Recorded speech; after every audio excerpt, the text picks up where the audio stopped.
Hi friends. आज के इस वीडियो में हम बात करेंगे कि भारत के ईस्टर्न स्टेट्स यानी भारत के पूर्वी राज्य इतने पुअर क्यों हैं, इतने गरीब क्यों हैं।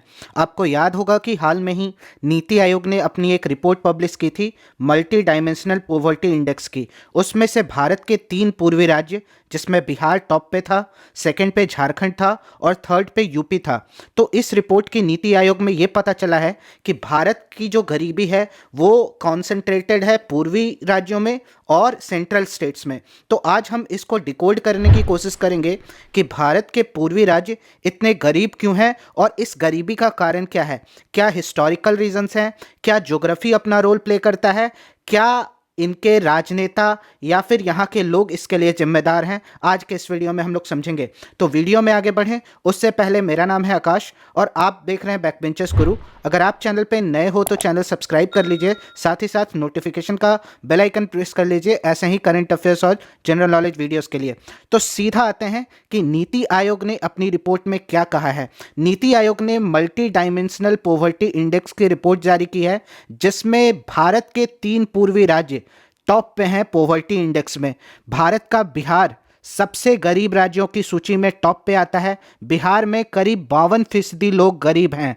झारखंड में भी करीब 42% लोग गरीब हैं और थर्ड पे आता है यूपी। यूपी में भी गरीबी बहुत ज़्यादा है। और देश का सबसे जो समृद्ध राज्य है जहां गरीबी सबसे कम है, केरला में गरीबी सबसे कम है। वहां पे 1% से भी कम पॉपुलेशन, लेस देन 1% पॉपुलेशन इस रिपोर्ट के अनुसार गरीब है।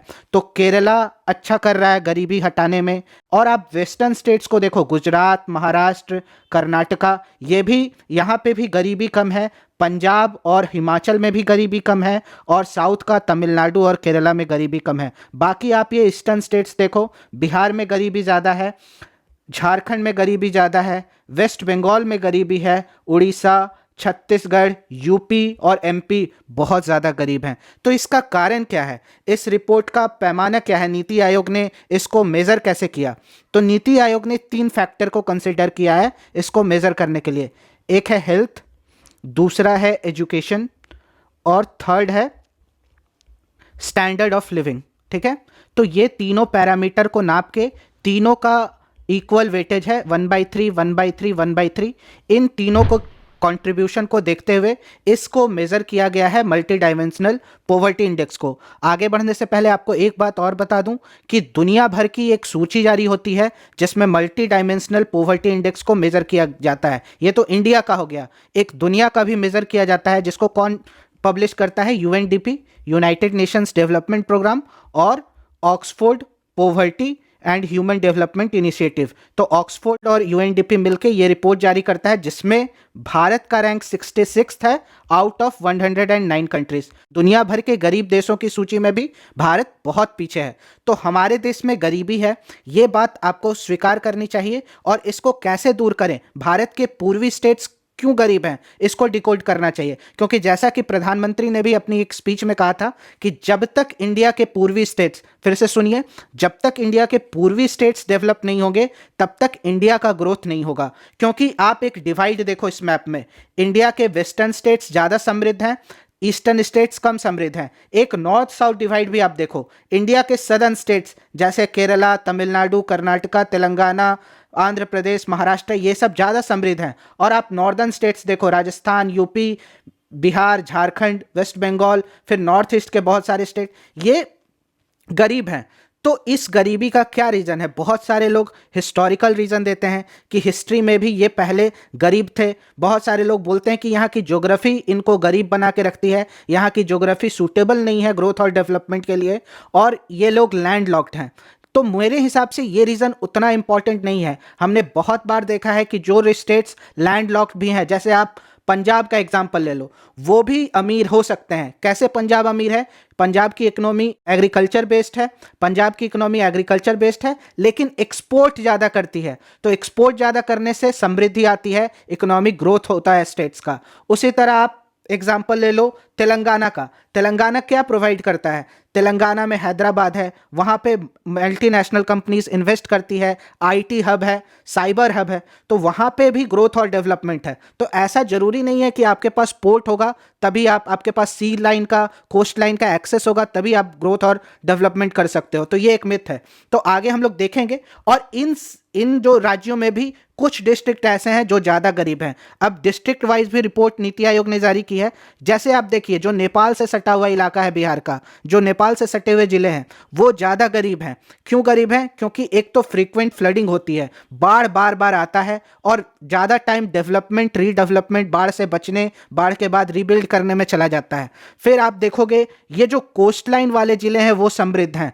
तो इससे ये पता चलता है कि हाँ, कोस्ट लाइन अपना रोल प्ले करता है। लेकिन आप ये देखो, वेस्टर्न एमपी का पार्ट, उसके कुछ जिले गरीब हैं। फिर आप देखो यहाँ पे यूपी का जो तराई वाला इलाका है, वहाँ के कुछ जिले गरीब हैं। फिर आप छत्तीसगढ़, उड़ीसा के इलाकों में देखो, गरीबी ज़्यादा है। तो डिस्ट्रिक्ट वाइज भी हम पता कर सकते हैं कि किस डिस्ट्रिक्ट में और ज़्यादा काम करने की ज़रूरत है। फिर आप रूरल और अर्बन में भी डिवाइड कर सकते हैं कि रूरल सेक्टर बिहार और झारखंड, यूपी और एमपी का पुअर है, अर्बन सेक्टर थोड़ा सा ज़्यादा डेवलप्ड है। तो इस तरह से आप पॉवर्टी की एनालिसिस कर सकते हो। लेकिन ओवरऑल जो पॉइंट निकल के आता है, जो मैसेज निकल के आता है इस नीति आयोग की रिपोर्ट में, कि ये जो बीमारू राज्य हैं, क्योंकि ये टर्म बहुत पहले कॉइन हुआ था, उस समय बिहार और झारखंड सेम था, एमपी और छत्तीसगढ़ सेम था। तो बीमारू राज्य से क्या मतलब है कि एक तो इनका ग्रोथ कम हो रहा है, इकोनॉमिक ग्रोथ कम हो रहा है, और दूसरा ये ओवरऑल इंडिया की जो ग्रोथ है उसमें पीछे हैं। जैसे सदर्न स्टेट्स आगे हैं और वेस्टर्न स्टेट्स आगे हैं। तो ये जो बीमारू राज्य हैं ये कौन कौन से हैं? Bihar, MP, Rajasthan, UP. तो ये सुनने में थोड़ा बुरा लग सकता है, लेकिन इन राज्यों के लोगों को सोचना चाहिए, हम लोगों को सोचना चाहिए कि हम लोग पीछे क्यों हैं। गुजरात, महाराष्ट्र, केरला, तमिलनाडु क्यों आगे है? क्या रीजंस हैं हम लोगों के पिछड़ने का? और हम लोगों को सच में बुरा लगना चाहिए कि हम लोग देश की ग्रोथ और डेवलपमेंट में उतना योगदान नहीं दे पा रहे हैं। हमारे एरिया में भी पोटेंशियल है, हम लोग भी एग्रीकल्चर में एक्सपोर्ट कर सकते हैं, लेकिन हम लोग क्या करते हैं? हम लोग सर्विसेज के पीछे पागल हैं। यहाँ से माइग्रेशन भी होता है, पलायन भी होता है लोगों का। यहाँ के मजदूर जाके पंजाब, महाराष्ट्र, गुजरात, राजस्थान, इन जगहों पे, केरला, तमिलनाडु में काम करते हैं। तो हम लोग के पास भी लेबर है, लेकिन लेबर को हम यूटिलाइज नहीं कर पा रहे हैं। अब आइए देखते हैं, जैसा कि ये रिपोर्ट में कहा गया है कि बिहार के 52% लोग पुअर हैं और केरला में सबसे कम है। केरला में गरीबी 1% से कम घरों में है। ठीक है, बिहार, झारखंड, यूपी, एमपी ये टॉप पे आते हैं। फिर नॉर्थ ईस्टर्न स्टेट्स हैं, और बंगाल भी हिस्टोरिकल एडवांटेज होने के बावजूद, बंगाल के पास पोर्ट भी है, और पोर्ट इधर को एक्सेस देता है साउथ ईस्ट एशियन नेशन को, जो कि जिनको टाइगर इकोनॉमीज कहा जाता है। तो वो इतने नज़दीक होने के बाद भी हम लोग एक्सपोर्ट ओरिएंटेड ग्रोथ नहीं कर पा रहे हैं। और एक चीज़ आप ध्यान दोगे कि इन स्टेट्स में कॉमन है, यहाँ पे लेफ्ट विंग्स एक्सट्रीमिज्म काफ़ी हावी है। यहाँ पे माओइस्ट मूवमेंट काफ़ी हावी रहा था, हालांकि अब काफ़ी कमी आई है उसमें। लेकिन आप छत्तीसगढ़, बस्तर, दंडकर्ण का इलाका देखो, फिर झारखंड, वेस्ट बंगाल, बिहार का इलाका देखो, तो यहाँ पे लेफ्ट विंग एक्सट्रीमिज्म भी काफ़ी हावी रहा है, जिसका कारण अल्टीमेटली ग्रोथ और डेवलपमेंट है। इसीलिए गवर्नमेंट का भी फोकस है कि इन एरियाज को ज़्यादा से ज़्यादा डेवलपमेंट से जोड़ा जाए, ताकि यहाँ पे माओइस्ट एक्टिविटीज़ में कमी आए। और दोनों रिलेटेड हैं, जैसे जैसे माओइस्ट एक्टिविटी में कमी आएगी तब भी ग्रोथ और डेवलपमेंट ज़्यादा होगा, और ग्रोथ और डेवलपमेंट ज़्यादा होगा तो उनमें कमी आएगी। तो अब आइए टॉप 5 रीजंस देखते हैं कि ये स्टेट्स इतने पिछड़े क्यों हैं।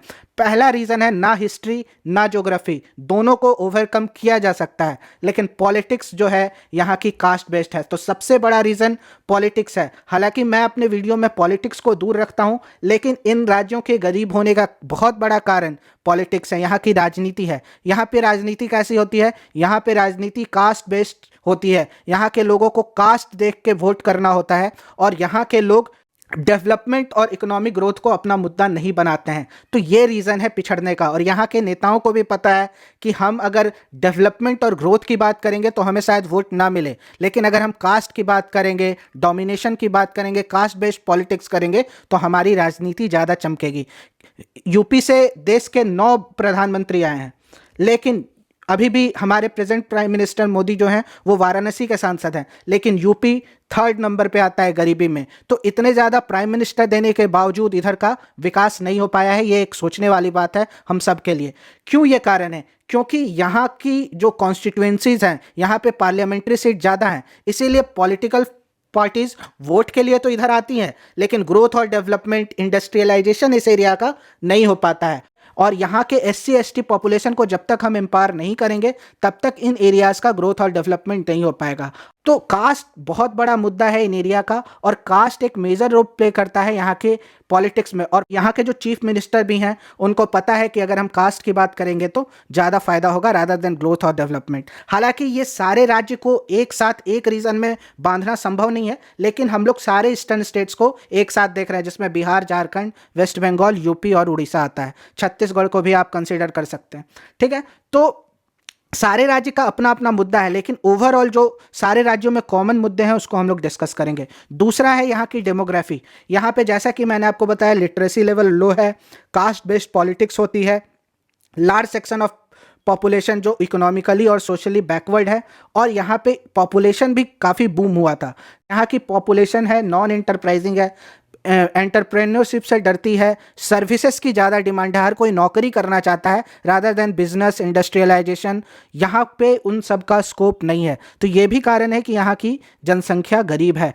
तीसरा है इंफ्रास्ट्रक्चर नहीं है। हालांकि प्रेजेंट गवर्नमेंट ने बहुत ज़्यादा काम किया है रोड कनेक्टिविटी को लेके, लेकिन road connectivity is not enough. वो इनफ नहीं है कि यहाँ का ग्रोथ हो सके। यहाँ पे रैपिड इंडस्ट्रियलाइजेशन की ज़रूरत होती है। आपको याद होगा कि ग्रीन रिवॉल्यूशन में भी इन स्टेट्स का ज़्यादा योगदान नहीं था। Green revolution generally western UP, Haryana, Punjab तक सीमित रह गया था। तो यहाँ पे एग्रीकल्चर रिवॉल्यूशन भी नहीं हुआ, और जो इंडस्ट्रियल रिवॉल्यूशन है वो तो बहुत कम है। ठीक है, और झारखंड जैसे स्टेट जिनके पास देश का बहुत बड़ा मिनरल रिसोर्स है, वो अपनी ही समस्या से जूझ रहे हैं। वहाँ पे रिजिड लैंड लॉज हैं, वहाँ पे रिसोर्स होने के बावजूद, इतना ज़्यादा कोल और आयरन रिसोर्स उड़ीसा और झारखंड में होने के बावजूद वो लोग ग्रोथ और डेवलपमेंट नहीं कर पा रहे हैं। इसको हम लोग रिसोर्स कर्स कहते हैं, रिसोर्स होने के बाद भी डेवलपमेंट और ग्रोथ का ना होना। ठीक है, तो इसका कारण क्या है? इसका एक कारण है कि बहुत ज़्यादा यहाँ की पॉपुलेशन वही जो रिसोर्स है कोल वाला, उसी में लगी हुई है। दूसरे इंडस्ट्री पे कभी ध्यान नहीं दिया गया, या फिर उस जो कोल की वजह से जो माइनिंग होता है उससे लैंड डिग्रेडेशन भी होता है। वेस्ट बंगाल में के कुछ हिस्सों का भी यही कहानी है। तो ये रीजन रिसोर्स कर्ज से भी जूझ रहा है। बिहार का नॉर्दर्न पार्ट फ्लड से जूझ रहा है। तो ये ज्योग्राफी भी अपना रोल प्ले करती है, लेकिन हमने हमेशा देखा है कि ज्योग्राफी को लिमिट किया जा सकता है। इजराइल जैसे देश ने एरिड एरिया होने के बावजूद एग्रीकल्चर में इतना इन्वेस्टमेंट किया ना, तो इन एरियाज को चाहिए कि एक्सपोर्ट ओरिएंटेड बने, हम लोग ज़्यादा से ज़्यादा एक्सपोर्ट कर सकें। जैसे यूपी ने अभी 1 डिस्ट्रिक्ट 1 प्रोडक्ट वाला स्कीम लॉन्च किया है, तो हम लोगों को भी एक एक सामान को एक्सपोर्ट करना चाहिए। झारखंड का क्या एडवांटेज है उसको एक्सपोर्ट करना चाहिए। बिहार को एग्रीकल्चरल एक्सपोर्ट पे ध्यान देना चाहिए। इंडस्ट्रीज तो लगानी ही लगानी चाहिए। आपको याद होगा कि इंडिपेंडेंस के बाद बिहार में कितने सारे शुगर मिल्स हुआ करती थी, गन्ना की खेती बहुत ज़्यादा हुआ करती थी। अब वो डिक्लाइन पे है, वो सारे मिल बंद पड़े हैं। तो हम लोग क्या एक्सपोर्ट कर सकते हैं ये देखना चाहिए। और जितना ज़्यादा एक्सपोर्ट हम लोग करेंगे, जितना ज़्यादा इंडस्ट्रियलाइजेशन करेंगे, ये कुछ समय से हमारी इंडस्ट्री की कंट्रीब्यूशन जीडीपी में 25% के आसपास है। कभी 26 होती है, कभी 24-23 होती है। तो इसको ज्यादा करने की जरूरत है। 25% से हम लोग करीब 50% के आसपास इसको ले जाना होगा। अभी सर्विसेज का कंट्रीब्यूशन ज्यादा है जीडीपी में, 55% के करीब सर्विसेज का कंट्रीब्यूशन है, और 18 से 20% एग्रीकल्चर का कंट्रीब्यूशन है। तो इसको हम लोगों को इंडस्ट्री वाले कंट्रीब्यूशन को जो जीडीपी में है उसको बढ़ाना होगा। वो कैसे होगा? वो इंडस्ट्रियलाइजेशन को बढ़ावा देके होगा, और जितना ज़्यादा इंडस्ट्रियलाइजेशन होगा उतना ज़्यादा ग्रोथ और डेवलपमेंट होगा। चाइना का एग्जाम्पल आपके सामने है। चाइना क्यों इतना आगे गया? 2001 में चाइना ने वर्ल्ड ट्रेड ऑर्गेनाइजेशन ज्वाइन किया, उसके बाद रैपिड इंडस्ट्रियलाइजेशन किया, उसके बाद एक्सपोर्ट ओरिएंटेड इकोनॉमी बन गया उनका। इलेक्ट्रॉनिक्स का मैन्युफैक्चरिंग, पहले प्लास्टिक से और चीप गुड्स से स्टार्ट किया, फिर इलेक्ट्रॉनिक्स का मैन्युफैक्चरिंग करना लगा। तो इसको अगर हम लोग बढ़ावा देंगे एक्सपोर्ट को, तभी ये रीजन ओवरऑल डेवलप्ड होगा, और तभी इंडिया ओवरऑल डेवलप्ड होगा। और चौथा मेजर कारण है ज्योग्राफिकल, जैसा कि मैंने आपको बताया, फ्लड, रिसोर्स कर्स, मिनरल है फिर भी ग्रोथ नहीं हो रहा है। तो ये भी एक कारण है। कोई कोई स्टेट लैंडलॉक्ड है, लेकिन उसको लिमिट किया जा सकता है, तो ये कारण उतना इंपॉर्टेंट नहीं है।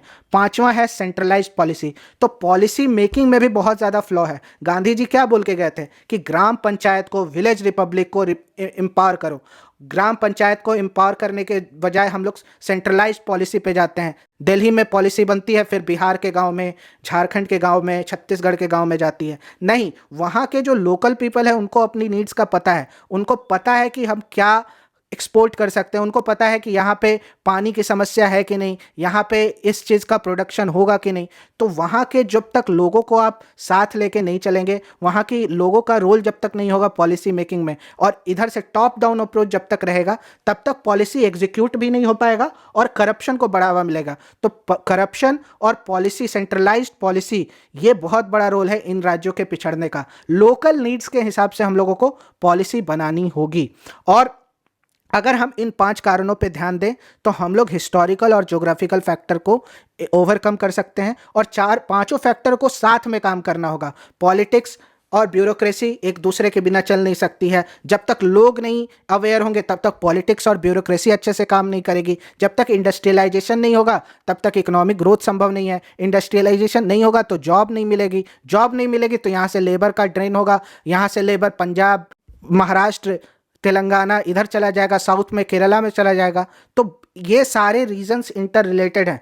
तो जब तक हम लोग सारे रीजन्स को एक साथ लेके एक तरह से काम नहीं करेंगे, पॉलिसीज़ को अच्छे से इम्प्लीमेंट नहीं करेंगे, वहाँ के लोकल लोगों की सहभागिता नहीं होगी पॉलिसी बनाने में, तब तक ईस्टर्न इंडिया पिछड़ा रहेगा। और जब तक ईस्टर्न इंडिया पिछड़ा रहेगा तो हम लोग का पूरा भारत पिछड़ा रहेगा, और हम लोग जो 5 ट्रिलियन इकोनॉमी का सपना देख रहे हैं वो पूरा नहीं होगा। तो होप करता हूँ आपको ये वीडियो पसंद आया होगा। और आप एक चीज़ देखो कि यहाँ पे लोगों के पास सैनिटेशन नहीं है, कुकिंग फ्यूल नहीं है। अगर आपने उज्ज्वला स्कीम स्टार्ट किया है, फ्री में सिलेंडर गैस दे रहे हैं, तो आप इतना एम्पावर तो करोगे कि लोग उसको रिफ्यूल कर सकें। उज्ज्वला सिलेंडर तो लोगों के पास है लेकिन रिफ्यूल करने की कैपेसिटी नहीं है, इतना ज़्यादा सिलेंडर महंगा हो गया। तो ये सारे रीज़न एक साथ काम करते हैं। तो होप करता हूँ आपको ये वीडियो पसंद आया होगा। ऐसे ही वीडियो देखने के लिए चैनल को सब्सक्राइब करें। वीडियो यहाँ तक देखा हो लाइक ज़रूर करें। मिलते हैं किसी नेक्स्ट वीडियो में, तब तक के लिए कीप लर्निंग। जय हिंद।